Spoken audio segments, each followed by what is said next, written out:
Words like violence break the silence. They come crashing in. All I've ever wanted, all I've ever needed is for us to keep our mouths shut, right? That's what Monsanto wants. Well, we're being violently attacked by GMO. We're being violently attacked by glyphosate Roundup. We're being forced to not be able to have labels that say what's in it. We're sick of it. And if we can bring down the globalists on their Monsanto and their McDonald's front or force them to stop, which leopards don't change their spots, the devil doesn't put away his horns, ever, then the vaccine fraud is going to implode, the medical tyranny is going to implode, and on every front, we're winning the intellectual battle. That's why they're counter-offensing right now with forced inoculations worldwide, lying about that. It's why they're counter-launching, trying to push GMOs worldwide. It's not working. Now, it was back in 1999 when all this started. And Percy Schmeiser had Monsanto coming after him. They were claiming that even though he had the record of buying his seeds, that he needed to pay them because his crops have been contaminated. And when they contaminate you, they then try to charge you.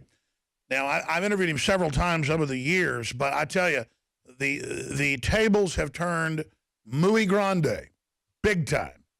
They have changed in a big way and fast. Big. We just went over that in the last hour. And listen, this is a microcosm. Well, it's actually huge. This huge victory, this huge war, connects to all the other things we're fighting. It's the same eugenicist globalist agenda. And we're so close. That's why they're tripling down on everything they're doing. And then doubling down again and doubling down again, because it's all coming out. Yes, there's illegal NSA spying. It's being used for political control and blackmail. Yes, they've gotten rid of the borders for North American Union. Yes, we're going under global treaties to these corporations so they can rule us. Yes, our government's funding radical Islamists to destabilize the Middle East and take our liberties at home in the name of stopping them. Yes, they're trying to bankrupt small farms and ranches across the world to consolidate for big agri. This is a consolidation, vertical integration war in the big corporation's own words. And Percy Schmeiser is, again, a farmer from Bruno, Saskatchewan, Canada. I interviewed him when it was literally first in the news. I'm proud of that fact. He specializes in breeding and growing canola. He creates his own amazing seed line. They didn't like that. That's who they target. They've bought up the original seed line. See, it's a monopoly. He became an international symbol and spokesman for independent farmers' rights and the regulation of transgenic crops during his protracted legal battle with multinational agricultural company Monsanto. He was the subject of the 2009 David versus Monsanto film. Schmeiser served as mayor of Bruno from 66 to 83 and as town councilor since 2003 and currently serves as the deputy mayor. In 2000, he received the, how do you pronounce that? Mahatma Gandhi Award for working for the good of mankind in a nonviolent way. That's a big global award, the Mahatma Gandhi Award. I guess it's given by their family. In 2007, Percy Schmeiser and Luis Schmeiser were named winners of the Right Livelihood Award for their courage in defending biodiversity and farmers' rights and challenging the environmental and moral pravity of current interpretations of patent laws. And he joins us now. And again, if you're a libertarian or right-wing listener, I'm just a patriot. I just love humanity. I just want freedom. There are some issues the liberals claim to own, some Republicans claim to own, conservatives, like Second Amendment rights. Well, listen, I just look at each issue as what resonates in my soul, my heart, and for my political research. I'm pro-life. I'm pro-Second Amendment. I'm pro-private property, pro-family rights, pro-choice in your medical decisions, though, for what the government wants to put in you, like vaccines. But real liberals who are farmers and folks just do the research. They tend to be more educated, and they understand how dangerous vaccines and GMOs are. They'd use GMOs if they worked and were safer. They're not. And so we have to transcend all these labels and come together. And that's what we see. Upwards of 80% have now turned against GMO in this country, when just a decade ago, most people were for it, smoking the dope, that it was no big deal. So we've hit a major tipping point. I want to recap his story. I want to get into what he went through. But first off, Percy Schmeiser, I've just been ranting for 5 minutes. I'm so excited. You've been through this saga. You've been through the ringer. Are you glad you did it? And is it bittersweet or how fulfilling is it? Because in my life, when I've been persecuted, gone through hell, when I go through it and I'm victorious, those are the things I value most in my life. I mean, I look back on things that were horrible at the time where I did the right thing and people were attacking me, laughing at me, coming after me, but later I was proven right. I savor it. And I'm not an arrogant person, but I don't savor status or money or power or any of that stuff, but I do savor the adversity, the hard road, doing it my way, doing the right thing and winning. You are an incredible hero. I mean, you're like a movie star to me. What you did, one of the first and only people to stand up when nobody else was, to go through the gauntlet, through the ninth circle, and here you are. What is it like for you today to see global victories against this wicked institution of Monsanto? Well, it is a very gratifying thing that has happened. We would never have changed, or we never would change what we've done. We would do the same thing over today if it would happen again. No one, and that stand both my wife and myself took, should be able to control the future of life, especially the life of a seed, and take your rights away. No one should have that right. And that's what was happening to us, and that's why we stood up to Monsanto, because we believed in the freedoms of our people and the people of what people eat and the rights of farmers to use their seed from year to year. Amazing. You've got the floor. I mean, I could go anywhere with this, but where do you want to start first? Well, there's so many issues. You know, when there's the issue of the environment, the issue of labeling, the issue of the farmers' rights, the patent law. So there's so many issues. And then if I look back at what we were told by especially Monsanto back in 1996 and 1997 when the GMOs first introduced in both our countries, Canada and the United States, and what has happened today, it's just amazing, and it just shows how the people were led down the ivory by the ivory tower, and so again, there's so many issues that arise, and I think that one time there was a time when often we would say, "Will this ever end? Will we be successful?" And believe me, in the last 2 years, it's been gratifying to see. Now, before it was an issue of farmers, but now it's an issue of everyone. The rights of people to know what's in their food, the rights of people to know and have labeling so they can have the right food for their children and grandchildren and so on. So that's very gratifying to see what has happened, especially in the last 2 years. Wow. I mean, it's just to see in the last month the tipping point begin and the implosion of McDonald's, Monsanto being derated down to a bad investment by major brokerage firms, to see all these hundreds of big companies saying they're going to start getting the GMO out, the Roundup, the aspartame, the additives. I mean, it's not just on Roundup, and it's not just Monsanto. Across the board, I think we've hit the tipping point. What do you think? Very much so, because I mentioned like the food that we eat and the ability to know what we eat, but the whole issue, besides the control of farmers, is the whole issue of health, which is causing a lot of problems. And I think that's why, like you mentioned, it's not only one company. There's a number of companies involved in this whole issue. And I believe that it has taken this long for it to come full circle.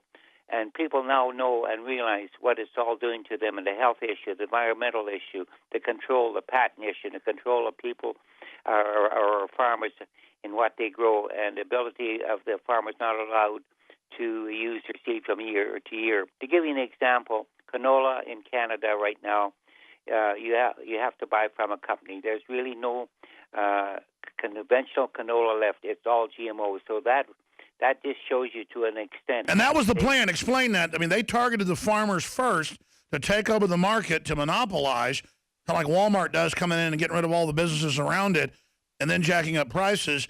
I mean, explain how they did this where you can't even get, I mean, they've destroyed the original system of sharing the seeds.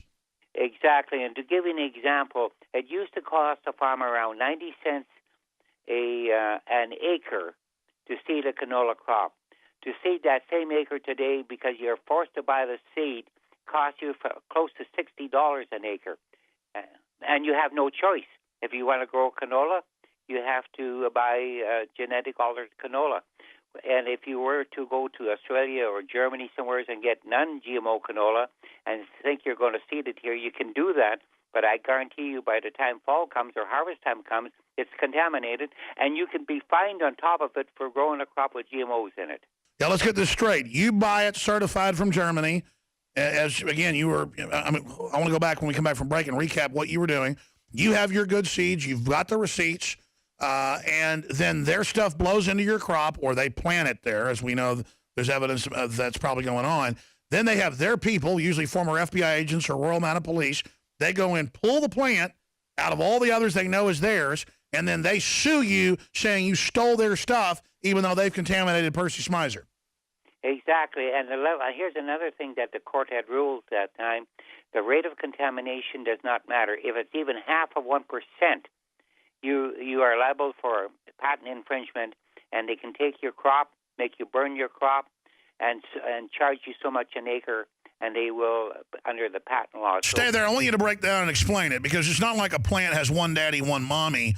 A plant can have 100 dads or moms in there because it's cumulative with pollen. So if they get one little bit of their pollen on your plant in your field and it's 0.5% Monsanto, they take everything you've got. That's because they wrote the laws, and it's unbelievable, premeditated takeover. We're here, my friends, weekdays 11 to 2 Central Standard Time. Back weeknights, 7 o'clock Central, InfoWars Nightly News. It is so vital that you support your local AM and FM affiliates. You realize how wonderful they are, that they're patriots, they care about truth. You've got to support their sponsors. You've got to tell friends and family about the show. Or even go further, become a sponsor. That's what it's all about. I know we have listeners in every town listening to us, that in over 170 affiliates out there. Get a billboard for the show or for the station. Say, I appreciate you, station, carrying Alex Jones. I'd like to put a billboard up and say, learn the truth. Alex Jones, and then the call letters and the frequency. And it's that act that's going to contribute to saving the country. Little things like that, or go and start your own show. I don't care. Just get involved. Say no. Stand up. Percy Smizer, the Canadian farmer who was one of the first to be sued by Monsanto. Percy, I think before we get into the big picture and what's happening and where this fight's going, I think you should recap for folks. This is a short segment, long segment coming up. The next 5 minutes, what happened to you 16 years ago and the fight and your victory, and then where it's all gone from there. Because, early on, they controlled the courts. They wrote the laws. A lot of that's reversed now. But they snuck attack agriculture, and they used North America as their nesting operation before they invaded the rest of the planet. And when I say invade, they've got secret projects to infiltrate third world countries and plant and get around their laws. They are hardcore. Percy Smizer, worldwide hero against the juggernaut, the Goliath that's now on the ground. We haven't cut his head off yet, but he's knocked out. He's been hit in the head by one of those smooth river stones. And I think all of us collectively have got that big sword up. All we've got to do is have the will to drop it and deal the killer blow. So Percy Smizer, tell your story. Then we come back. I want to talk about dealing the death blow. Okay, I'm really glad you asked me to comment on this particular area. My wife and I had a lawsuit laid against by Monsanto in 1998, 2 years after the introduction of GMOs into the U.S. and Canada, and that was on canola, soya, corn, and cotton. But a lot of people don't know the other lawsuits that we went through. So this was the first lawsuit. It was a patent infringement where Monsanto was saying we were growing Monsanto's GMOs without a license from them. And because we were contaminated, the judge ruled we ought to or should have known that there were some GMOs from Monsanto in our crop.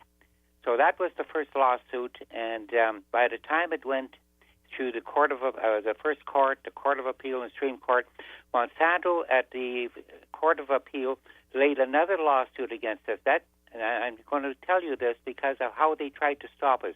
They laid another lawsuit of $1 million lawsuit against us to try and stop us financially. So we had that lawsuit to fight also. Now, we questioned, where do you arrive at the $1 million? And he said $750,000 for legal and expense for Monsanto, $250,000 for disbursements costs. So we had to fight that.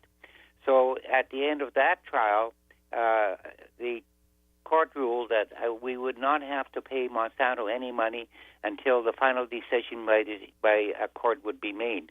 So that was bad enough. We had to fight the $1 million one. But what was worse than after that, they did again try to stop us. They laid a lien or caveat. They tried to seize our home, all our farmland, our bank accounts, and our farm equipment. So now we were back in court again to fight. So we had, by the time we were successful to have this case heard all the way to the Supreme Court, there were 3 lawsuits by Monsanto against us. And what made it really bad, at one point in time at the last lawsuit laid against us, we ran into one of Monsanto's representatives in fact, this was at Cape Town, South Africa, at the Parliament. And coming out the door of the Assembly of the South African Parliament, one of Monsanto's reps ran into my wife and myself, and he shook his fist in our face and said, no one ever stands up to Monsanto. We're going to get both of you somehow, someday, and we're going to destroy you.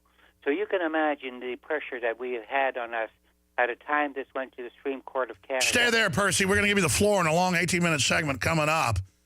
It sounds like the Borg. We will assimilate you. Resistance is futile. We are here to assimilate you. Submit. Submit to Cybertron. Submit to Megatron. Hand yourselves over to GMO. No one will be spared. If corporations can take over the genetic code of humans and the planet and every life form on it and be allowed to contaminate whatever they want, that's total domination. But see, we're designed to fight foreign armies or invading clans. We're not designed to fight corporate suits with lawyers and new systems. But we're learning how to fight. We're not just adapting to learn to be slaves. We are adapting to overcome the tyrants and having victory on every front. Things have gotten very dark. Things have gotten dangerous. The enemy's having many victories. But those are in areas we haven't ramped up our resistance yet. It's fun to resist tyranny. It's good to do this. Anthony Gucciardi, who does a lot of our health and medical news here, he heads up National Society, of course, one of the largest news sites out there dealing with the alternative medicine and anti-GMO movements, and also StoryLeak.com. And he writes for Infowars.com and lives here in Austin. Percy Smizer is our guest, and I'm going to give him the floor for about 5-10 minutes before Anthony has some questions and some news on Monsanto. So we're getting into how they were persecuting, what they were doing to you, Percy Smizer. They were going to destroy you. This is back in the late 90s. They were going after farmers everywhere, saying, look, we're going to take plants out of your yard without a warrant, no matter if it was the U.S. or Canada.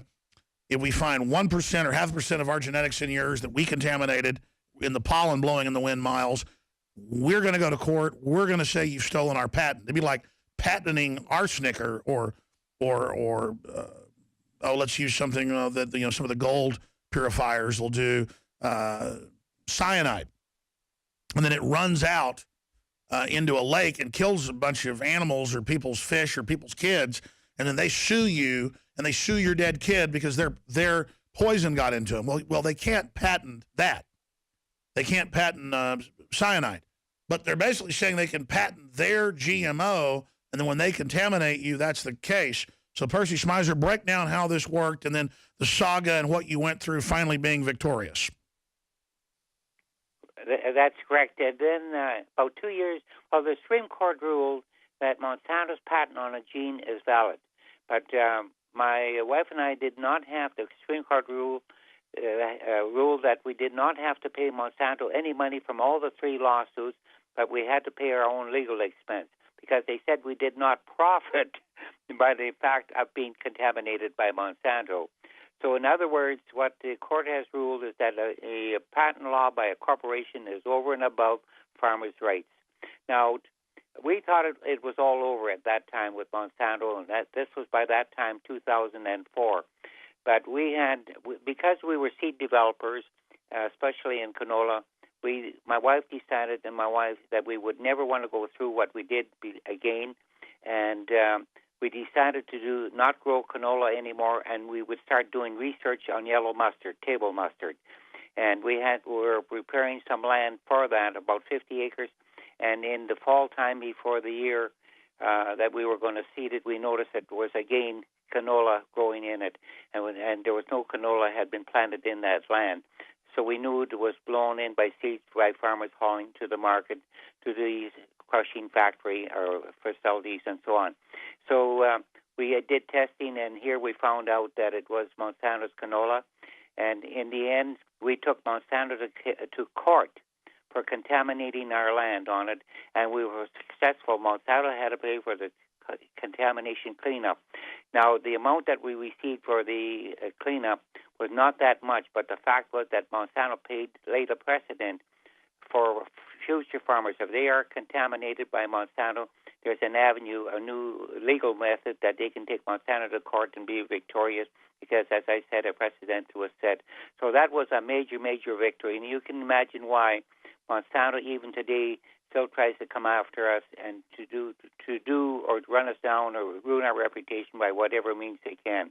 But anyway, we feel that it's been a great victory in the end for farmers' rights, that if they lose their ability to be organic, which they surely will happen, they can take Monsanto to court. But the only thing that's wrong with this is that you have to have a lot of money to be able to stand up to a big corporation in court. They have millions of dollars to spend. To give you an example, my court case to stand up for what we believed in cost us $500,000, my wife and I, and we had a lot of help in paying that. Monsanto's bill was $2 million, and at one point in court they had 19 lawyers against us. So you can imagine what they did to try and destroy anyone that stands up to them, and that's why a lot of farmers cannot stand up to them because they don't have the financial ability and the time to do that, or also the mental attitude. You can imagine what that puts on you. Well, you had the will, and you were a seed developer on your own. You knew it was all a fraud, and you struck back and became an international hero, and people came and aided you. And we don't even need a minority, just a tiny minority, to say no, and that will change history, and you're one of those key people in that. Please continue with other points you'd like to make about your battle with Monsanto, where it went, and then some of the things they've been up to today, and then your take on just the sea change we see happening globally. But now, finally, here in the U.S., their command base, where the whole world seems to be turning against them. I mean, I know why that is. You go to the fanciest restaurants when I've been out in Hollywood or whatever, or in New York, wherever, when I've been invited out by different people that have invited me there, and no one will eat anything that's GMO. No one will eat anything that isn't organic.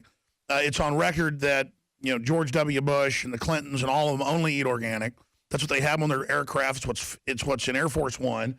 The Chinese elites, the European elites, they won't take the vaccines. The Prime Minister of Australia is in the news saying, my kids don't take vaccines, but you've got to. I mean, you can't make this up. So how can they force something on us when they avoid it like the plague, Percy Smizer?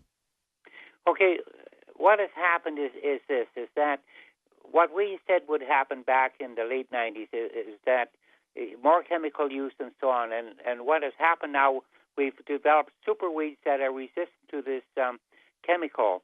And now they have what we call out new super chemicals to try and kill this new super weed because of the introduction of GMOs. And there's another thing, too. Crop dust, what has happened, a lot of people don't know that in the harvest time, a lot of times farmers now will spray Roundup or the herbicide Roundup to kill their crop so it ripens more even, especially if you have rolly land. And now you have that residue in the dough or the milk of that seed. So it's not only the chemicals that are sprayed on the land before seeding to kill the weeds. Now you have it to kill the crop so they can harvest it sooner or ripen sooner if you don't have total flat land. So now you can imagine the residue that we have in our food, and that's why there's such a demand for people to know what's in our food, the labeling, so they don't have to eat this. Not to mention the water table. I was seeing a number just the other day that 97% of U.S. water is contaminated with Roundup. Exactly, and it's the soil, the air, the environment that has really taken a beating from the massive increased use of chemicals. Now, the chemical that they use, one of the chemicals they use in the combination of genetic altered chemicals is I'm trying to think the name of Agent Orange. And we all know what Agent Orange did to the people in Vietnam. And that's in some of the chemicals that are being used today in both our countries. Well, you got the top lobbyist, Patrick Moore, one of the top ones for Monsanto, who ran around for years saying, I'll drink a glass of it. Well, finally, he got called, I guess it was last year, by a reporter in Canada. Okay, go ahead and drink it. And here is the video of what ensued. Pesticide lobbyist refuses to drink what he's out there pushing. In fact, we'll put the headline back on screen. Pesticide lobbyist refuses to drink glyphosate after claiming it's safe to drink. Again, that's up on Infowars.com. That was actually in March of this year. Time's flying. Let's go ahead and play that clip.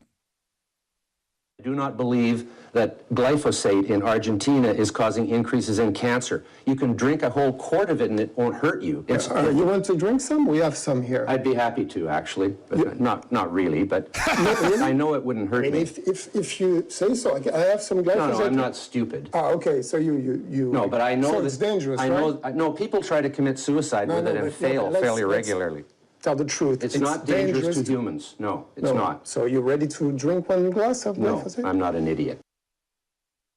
I mean, these guys are a piece of work, man. All these years, no one would call him on the con game. I'll drink this. Go ahead and drink it. Oh, are you kidding? I'm not an idiot. Percy, what do you think of that clip? Have you seen that? No, I haven't seen it, but I'll tell you what happened just quickly. In Australia, I was at a meeting, giving a presentation, and after the presentation, one of the people got up to ask questions about the contamination of the chemical, what it would do to human being if they drank it, and the person was from Monsanto. And I said, okay, if I go out and I'll get somebody from the audience, go out and I'll get some insecticide, and I'll spray some in your mouth. Will you let me do that? And he said, no, certainly not. So that it's the same thing, you know. They'll say all this that it's safe, but when they have to maybe try and somebody asks them to drink it or spray an insecticide in your mouth, they won't do it. Well, that's the thing. An insecticide and herbicide, I'm no rocket scientist. I'm not a chemist, but or an epidemiologist or a toxicologist, but I've had them all on talking about how bad it is.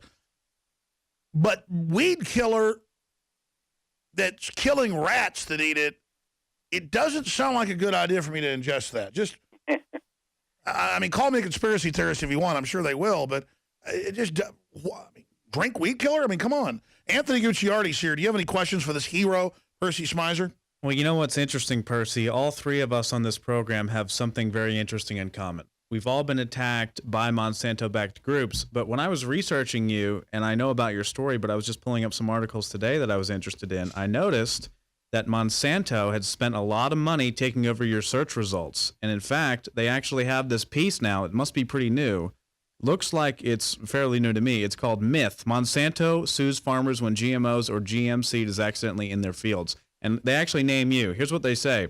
They say it's a total myth. It says fact, and I sent this to the producers as well. Monsanto has never sued a farmer when trace amounts of our patents and seeds or traits were present in the farmer's field as an accident or as a result. That sounds like Marco Rubio saying there's needs. no NSA spying, period. And listen to this. The misperception that Monsanto would sue a farmer was accidentally, if GM seed was accidentally in his field, likely began with Percy Schmeiser, who was brought to court in Canada by Monsanto for illegally saving Roundup-ready canola seed. Mr. Schmeiser claims to this day the presence of Monsanto's technology in his fields was accidental, even though 3 separate court decisions concluded his claims were false. And of course, they say this quote-unquote fact because the systems are so rigged up that you are a bad person and you illegally stole their seeds. So they can actually say it's a myth that they've never sued anyone for that.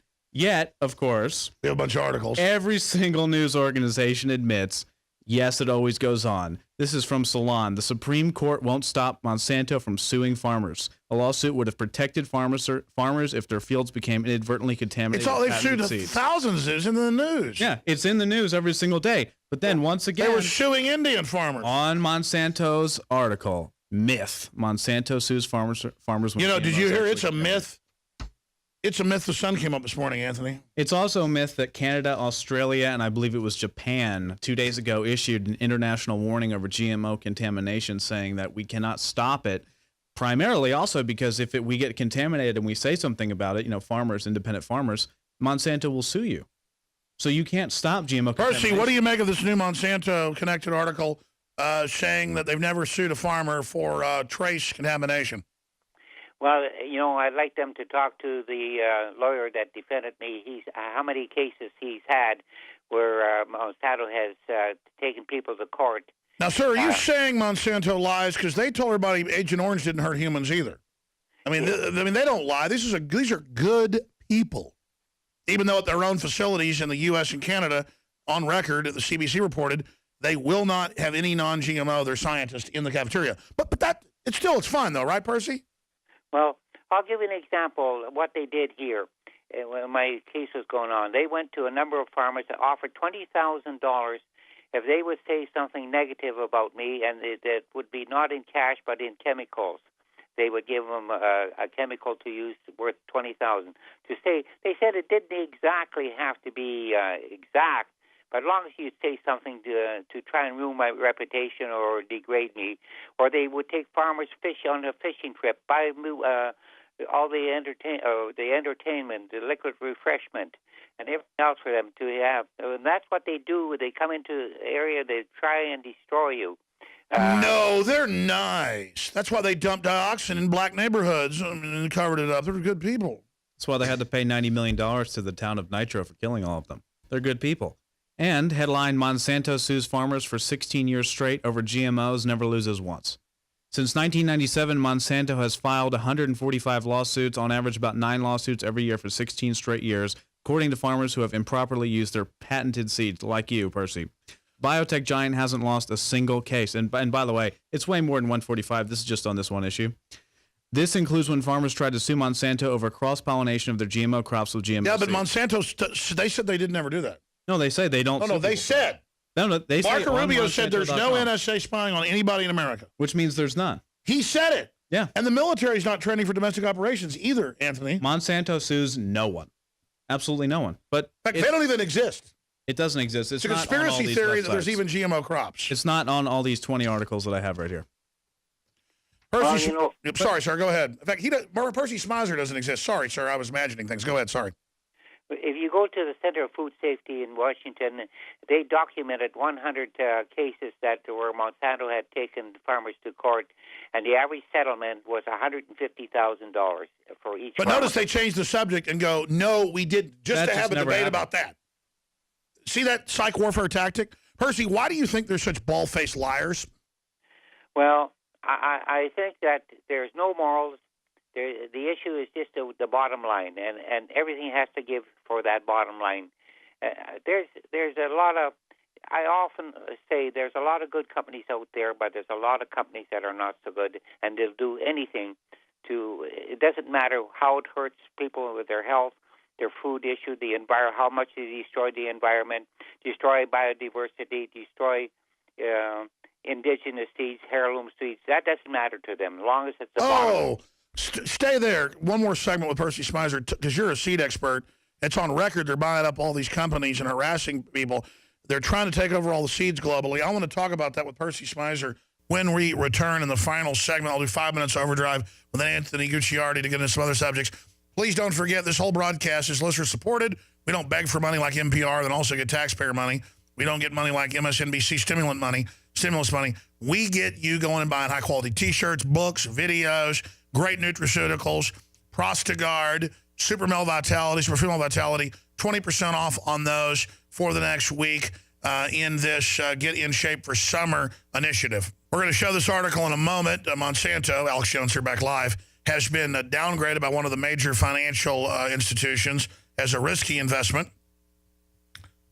They've also lost $156 million in fiscal fourth quarter, just like McDonald's is in trouble. I mean, and look, it's our right to not buy their crap.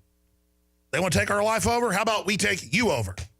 You want to go heads up, play chicken? We're ready to smash into 1,000 pieces. Full power. Just ram the accelerator down. Balls to the walls. We're done. We'll see when we bang heads who wins, scum. The point is, report National Guard, police gearing up for potential Cleveland race riots. Outside agitators from Soros already pouring into city in anticipation of Michael Brelo verdict. We'll have more on that on the Nightly News tonight, 7 o'clock. It's the top story on Infowars.com. Percy Schmeiser, in closing comments, anything else you'd like to add? We salute you.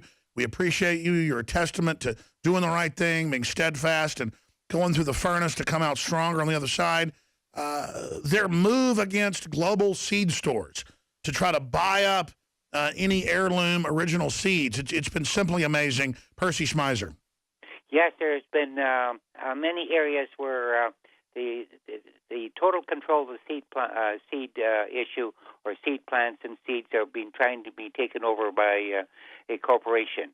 Now, I'll give you a quick example on this. They've been trying to bring in North America and even Asia the Terminator gene, where all the seeds produced from a plant that has a Terminator gene are sterile, and you're forced to go back to buy the seed from a corporation.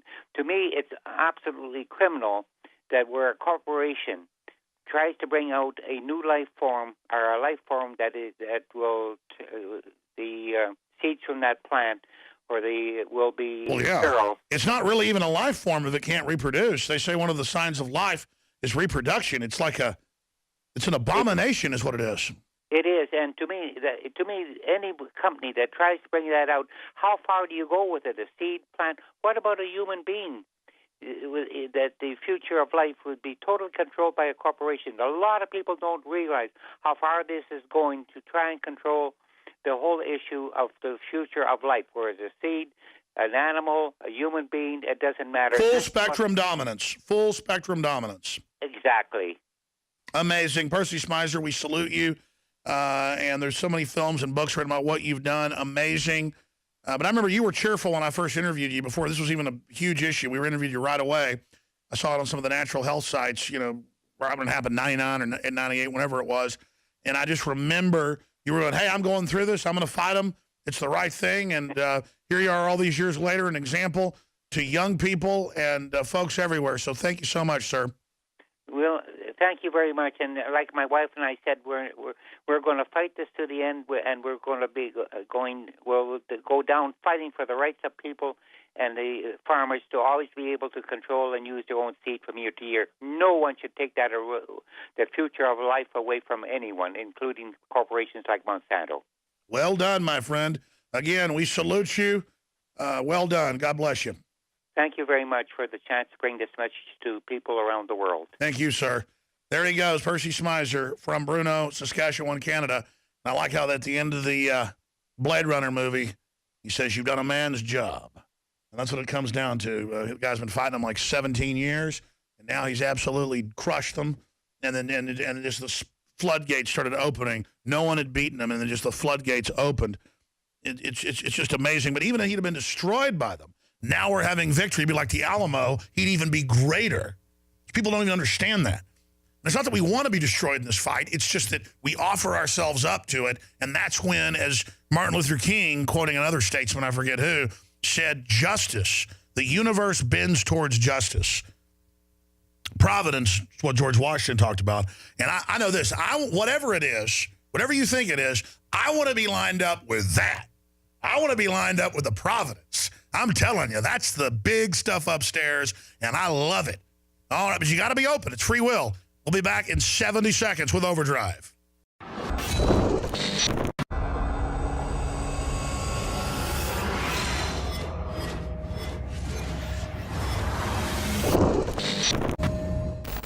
Hi, I'm Alex Jones. Most of you know me as a syndicated radio host and documentary filmmaker.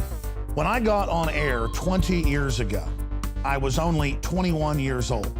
And if you go back 20 years ago, I weighed 180 pounds. I jogged 6 miles every other day. I lift weights 5 days a week. I could swim 2-3 miles. Then I discovered the New World Order, the globalists, their agenda. I started an access television show. Shortly after that, I was able to get a local radio show. I was so dedicated to my work and hanging around with radio guys that I began drinking. I began smoking cigars and then even cigarettes. I transformed from looking like a white Bruce Lee to looking like a Jabba the Hutt. It was my friend Tommy Pilata, a film producer. He said, Alex, you're killing yourself not caring about your body. You're gonna end up having a heart attack when you're 50 years old. You gotta stop. And so I began a journey 5 years ago to shed the almost 100 pounds. The first 3 years, I lost about 25 pounds. It was super hard. I started taking Super Male Vitality and saw dramatic results in just a few weeks. When I added to the mix the key products developed by Dr. Group for InfoWarsLife.com, the results were incredible. The problem was, though, I'd never been a vitamin and mineral and supplement taker before, so I kept forgetting to do it. Just a month and a half ago, I asked the crew to take a photo of me in the same lighting to see what I could do in just a month and a half by taking the Oxy powder, by taking the Survival Shield X2 and the other InfoWarsLife.com products to see if it accelerated it. And it did. This is what happened in just 45 days. We took this photo back there in the back office, and I already lost a lot of weight, but I lost another 6 pounds with the Oxy powder and the other products at InfoWarsLife.com. And this photo was just taken a few days ago. And it wasn't just the acceleration of weight loss. My muscle mass increased, along with my stamina and overall energy and libido. Take the InfoWarsLife.com challenge today and transform your body.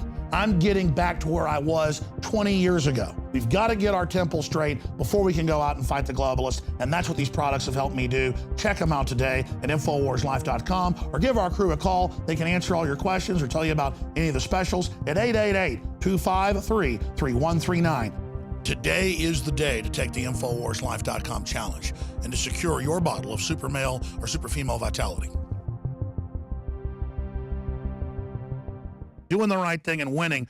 You are an incredible hero. I mean, you're like a movie star to me. What you did, one of the first and only people to stand up when nobody else was, to go through the gauntlet, through the ninth circle, and here you are. What is it like for you today to see global victories against this wicked institution of Monsanto? Well, it is a very gratifying thing that has happened. We would never have changed, or never would change what we've done. We would do the same thing over today if it would happen again. No one, and that stand both my wife and myself took, should be able to control the future of life, and especially the life of a seed, and take your rights away. No one should have that right. And that's what was happening to us, and that's why we stood up to Monsanto, because we believed in the freedoms of our people and the people of what people eat, and the rights of farmers to use their seed from year to year. Amazing. You've got the floor. I mean, I could go anywhere with this, but where do you want to start first? Well, there's so many issues. You know, when there's the issue of the environment, the issue of labeling, the issue of the farmers' rights, the patent law. So there's so many issues. And then if I look back at what we were told by, especially Monsanto, back in 1996 and 1997, when the GMOs were first introduced in both our countries, Canada and the United States.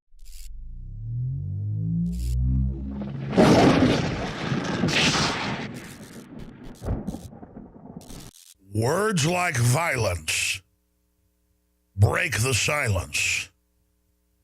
They come crashing in.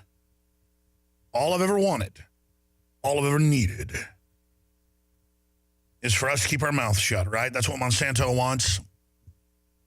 Well, we're being violently attacked by GMO. We're being violently attacked by glyphosate Roundup.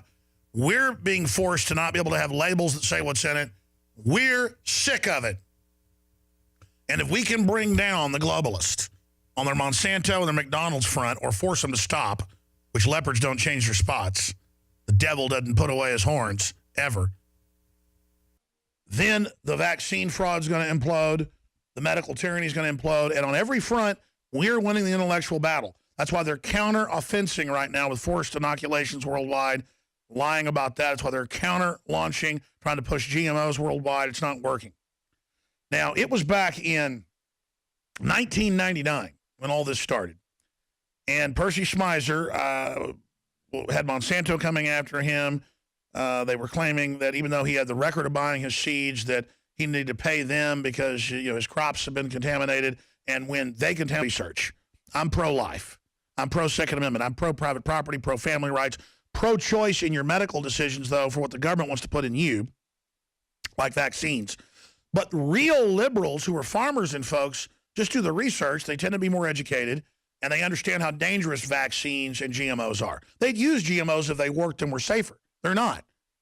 And so we have to transcend all these labels and come together. And that's what we see. Upwards of 80% have now turned against GMO in this country, when just a decade ago, most people were for it, smoking the dope, that it was no big deal. So we've hit a major tipping point. I want to recap his story.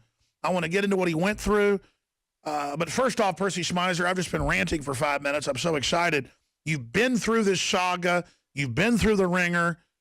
Are you glad you did it? And is it bittersweet, or how fulfilling is it? Because in my life, when I've been persecuted, gone through hell, when I go through it and I'm victorious, those are the things I value most in my life.